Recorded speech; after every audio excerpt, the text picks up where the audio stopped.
ছুটির দিনে খুব চটজলদি একটা নাস্তা বানিয়ে ফেলি চলুন। কড়াইতে তেল গরম করে দিলাম টুকরো করে কাটা একটা বড় পেঁয়াজ, বড় টমেটো, কিছু টুকরো করে কাটা কাঁচা লঙ্কা, সামান্য নুন। পেঁয়াজটা মজে আসলে পরে দেব 3টে বড় সিদ্ধ করে রাখা গ্রেট করা আলু। আমার নিজে তৈরি করা 1 চামচ ম্যাগি মশলা, ভিডিওটা আগে দেওয়া আছে। সবগুলো ভালো করে নাড়াচাড়া করে মাখো মাখো হয়ে আসলে একটা পুর বানানো হয়ে গেল। অন্য একটা ফ্রাই প্যানে 2টো ডিমকে ভালো করে নুন দিয়ে ফাটিয়ে ঢেলে দিলাম। একটা ব্রেডের উপরে পুরটা ভরে মাঝখানটায় দিয়ে দিলাম। উপর দিয়ে একটা স্লাইস চিজ দিয়ে দিলাম, তার উপরে আরেকটা ব্রেড দিয়ে চাপা দিয়ে দিলাম। ডিমটাকে কভার করে নিয়ে উল্টে পাল্টে একটু ভালো করে ভেজে নিলেই রেডি হয়ে গেল টোস্ট।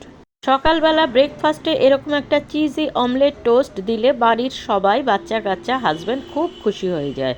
পরে কখন বানাবেন তার ডিমান্ড আবার এসে যাবে। ভিডিওটি ভালো লাগলে একটু ভালোবাসা দিয়ে পাশে থাকবেন।